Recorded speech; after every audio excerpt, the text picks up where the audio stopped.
Cari visa dulu, baru mikir kerjaan di Australia. Bagi mereka yang mau bekerja di Australia, pikirkan dahulu apakah Anda bisa mendapatkan visa. Menurut saya, jangan berpikir duluan mengenai kerjaan yang Anda akan lakukan. Karena tanpa visa untuk tinggal dan bermukim di Australia, entah sementara atau dalam jangka panjang, maka Anda tidak akan bisa mendapatkan pekerjaan. Halo, nama saya Sastra Wijaya dari Melbourne. Seperti sudah Anda ketahui, saya banyak membuat cerita mengenai kehidupan di Australia dalam beberapa bulan terakhir. Bagaimana untuk bisa pindah ke sini dari Indonesia, visa, lapangan kerja, dan yang lainnya. Oleh karena itu, saya kemudian mendapatkan banyak pertanyaan. Nah, menurut saya mungkin karena ketidaktahuan, seringkali pertanyaan yang muncul adalah bagaimana saya bisa bekerja di Australia? Apakah ada pekerjaan untuk saya di sana? Atau saya berumur sekian, apakah saya masih bisa bekerja di Australia? Sekali lagi ini mungkin karena ketidaktahuan saja, atau mungkin cara berpikir yang keliru, sehingga muncul pertanyaan seperti itu. Hari ini saya akan membahas cara berpikir yang runtut kalau Anda punya pikiran untuk ke Australia. Ini berdasarkan pengalaman pribadi dan juga berbagai informasi yang saya dapatkan. Jadi ketika saya memutuskan untuk pindah dari Inggris ke Australia di tahun 2008, hal pertama yang saya pikirkan adalah bagaimana caranya untuk mendapatkan visa. Bukan kerjaan apa yang akan saya lakukan di Australia. Sebagai warga negara Inggris, proses saya untuk pindah ke Australia sama saja dengan mereka yang berasal dari negara lain, termasuk dari Indonesia. Jadi tidak ada perlakuan khusus. Waktu itu saya bekerja sebagai wartawan BBC di London. Namun, saya tidak berpikir bahwa saya akan terus bekerja sebagai wartawan di Australia. Dan itu menjadi pikiran kedua setelah saya mendapatkan visa. Dan saya juga merasa bahwa mungkin saja saya tidak akan mendapatkan kerjaan lagi sebagai wartawan dan harus bekerja di bidang lain. Namun itu semua baru saya pikirkan belakangan.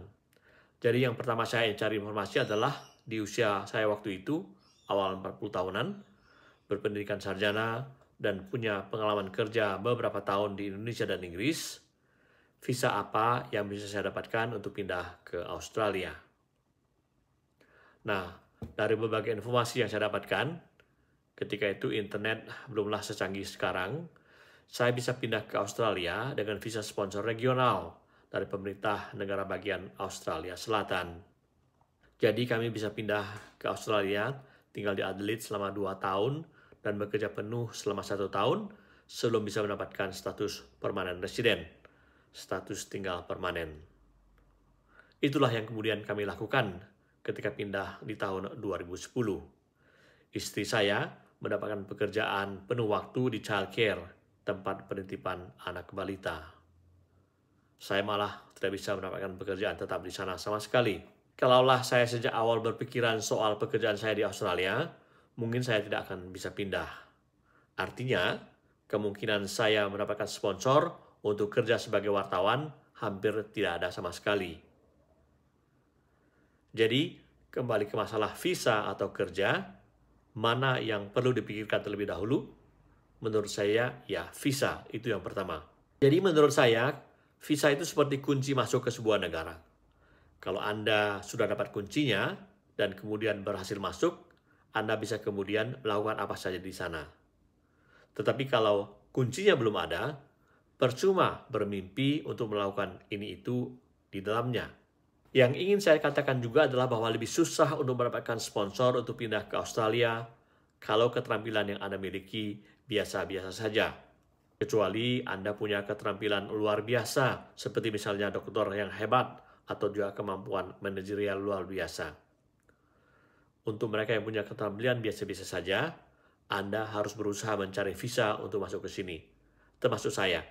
Dengan keterampilan saya sebagai wartawan, saya tidak merasa bahwa itu akan sangat berguna untuk bisa mendapatkan sponsor untuk ke Australia. Seperti yang sudah saya sebutkan di berbagai video lainnya, visa apa saja yang bisa Anda gunakan atau dapat guna memungkinkan untuk bisa pindah ke Australia. Pertama adalah visa Work and Holiday atau WHV untuk mereka yang berusia antara 18 sampai 30 tahun. Kedua, kalau Anda punya cukup dana, Anda bisa datang menggunakan visa student, belajar di sini. Setelah sampai di sini, Anda bisa bekerja paruh waktu dan sambil melihat keadaan, Anda bisa lihat apakah ada kemungkinan untuk bertahan dan mendapatkan status permanent resident. Berikutnya adalah pasangan hidup, spouse visa. Kalau Anda bertemu dengan orang Australia yang memiliki warga negara dan kemudian menikah, ya Anda bisa pindah ke sini. Yang menurut saya paling sulit dan persaingannya cukup ketat adalah visa pekerja terampil. Visa ini diberikan berdasarkan kuota untuk masing-masing jenis pekerjaan. Dan jenis pekerjaan yang dibutuhkan di Australia bisa berubah dari tahun ke tahun. Misalnya, dahulu akuntan dibutuhkan, namun sekarang tidak begitu lagi. Sekarang bagaimana dengan keadaan Anda masing-masing? Itu yang perlu Anda perhatikan kalau Anda punya niat untuk ke Australia. Coba lihat dari berbagai syarat yang ada untuk mendapatkan visa, apakah Anda memenuhi syarat-syarat tersebut atau tidak. Masing-masing visa punya kriteria yang berbeda. Coba Anda pelajari dengan seksama mana yang memungkinkan bagi Anda untuk mendapatkannya. Kalau Anda sudah tahu, berusahalah mencapainya. Kalau memang terlalu banyak yang tidak bisa dicapai, ya mungkin Australia bukan tempat yang cocok bagi Anda. Mungkin negara lain. Jadi itu saja pembahasan hari ini. Pikirkan dahulu mengenai visa apa yang bisa Anda dapatkan untuk masuk ke sebuah negara termasuk ke Australia. Setelah itu baru pikirkan soal pekerjaan. Saya Sastra Wijaya mengucapkan terima kasih atas perhatian Anda. Sampai jumpa lagi.